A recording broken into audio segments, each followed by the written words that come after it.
హైదరాబాద్లోని ఓ అపార్ట్మెంట్లో తీవ్ర విషాదం చోటు చేసుకుంది. మధురానగర్ పోలీస్ స్టేషన్ పరిధిలోని అపార్ట్మెంట్ లిఫ్ట్ తలుపుల మధ్య ప్రమాదవశాత్తు ఇరుక్కున్న 5 ఏళ్ల బాలుడు ప్రాణాలు కోల్పోయాడు. లిఫ్ట్ లోపల ఉన్న కటకటాల గ్రిల్కు బయట ఉన్న చెక్క తలుపుల మధ్య ఇరుక్కొని నలిగిపోవడంతో మరణించాడు.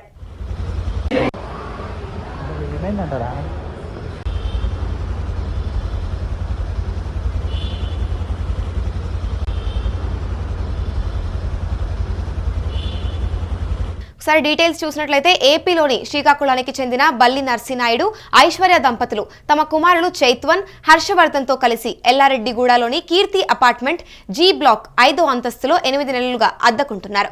మధురానగర్లోని ఓ ప్రైవేట్ పాఠశాలలో చదువుకుంటున్న పిల్లలను తల్లి ఐశ్వర్య బుధవారం సాయంత్రం పాఠశాల నుంచి ఇంటికి తీసుకొచ్చింది. తల్లి, 2 కుమారులు ఎప్పటిలాగే తాము ఉంటున్న 5వ అంతస్తుకు లిఫ్ట్ లో చేరుకున్నారు. ఐశ్వర్య ఆమె పెద్ద కుమారుడు లిఫ్ట్ లో నుంచి బయటకొచ్చారు. హర్షవర్ధన్ లిఫ్ట్ నుంచి బయటకు వచ్చేలోపే కింద అంతస్తులో ఎవరో లిఫ్ట్ బటన్ నొక్కడంతో లిఫ్ట్ కిందకి కదిలింది. ఈ క్రమంలో లిఫ్ట్ కు లోపల ఇనుప గ్రిల్, బయట చెక్క తలుపు రెండింటి మధ్య హర్షవర్ధన్ ఇరుక్కుపోయాడు. 5 అంతస్తుల మధ్యలో ఉండిపోయిన హర్ష్ అపస్మారక స్థితిలోకి వెళ్లిపోయాడు. హుటాహుటిన బాలుడిని ఆసుపత్రికి తరలించగా అప్పటికే మరణించినట్లు నిర్ధారించారు. పోలీసులు కేసు దర్యాప్తు చేపడుతున్నారు.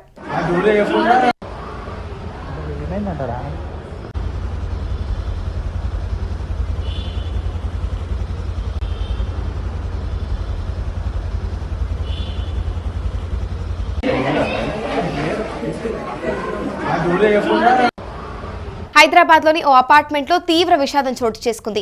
మధురానగర్ పోలీస్ స్టేషన్ పరిధిలో అపార్ట్మెంట్ లిఫ్ట్ తలుపుల మధ్య ప్రమాదవశాత్తు ఇరుక్కొని 5 ఏళ్ల బాలుడు ప్రాణాలు కోల్పోయాడు.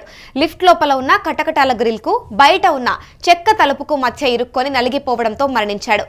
ఏపీలోని శ్రీకాకుళానికి చెందిన బల్లి నర్సినాయుడు ఐశ్వర్య దంపతుల తమ కుమారులు చైత్వన్ హర్షవర్ధన్ తో కలిసి ఎల్లారెడ్డిగూడ కీర్తి అపార్ట్మెంట్ జీ బ్లాక్ 5వ అంతస్తులో 8 నెలలుగా అద్దెకుంటున్నారు.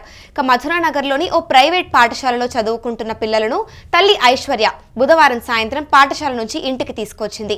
తల్లి, 2 కుమారులు ఎప్పటిలాగే తాము ఉంటున్న 5వ అంతస్తుకు లిఫ్ట్ లో చేరుకున్నారు. ఐశ్వర్య ఆమె పెద్ద కుమారుడు లిఫ్ట్ లో నుంచి బయటకొచ్చారు. హర్షవర్ధన్ లిఫ్ట్ లో నుంచి బయటకొచ్చేలోపే కింద అంతస్తులో ఎవరు లిఫ్ట్ బటన్ నొక్కడంతో లిఫ్ట్ కిందకు కదిలింది. ఈ క్రమంలో లిఫ్ట్ కు లోపల ఇనుప గ్రిల్, బయట చెక్క తలుపు రెండింటి మధ్య హర్షవర్ధన్ ఇరుక్కుపోయాడు. 5వ అంతస్తుల మధ్య ఉండిపోయిన హర్ష్ అపస్మారక స్థితిలోకి వెళ్లిపోయాడు. హుటాహుటిన బాలుడిని ఆసుపత్రికి తరలించగా అప్పటికే మరణించినట్లు నిర్ధారించారు. పోలీసులు అయితే ప్రస్తుతం దీనిపైన కేసు నమోదు చేసి దర్యాప్తు చేపడుతున్నారు. దీనిపైన ఇంకా అపార్ట్మెంట్ లో ఉన్న ఓనర్లు అయి ఉండొచ్చు, అధికారులు ఇంకా దీనిపైన ఆన్సర్ చేయాల్సిన అవకాశాలు అయితే కనిపిస్తున్నాయి. దీనిపైన భద్రతా అనుమానాలు కూడా చాలానే లేవనెత్తుతున్నాయి.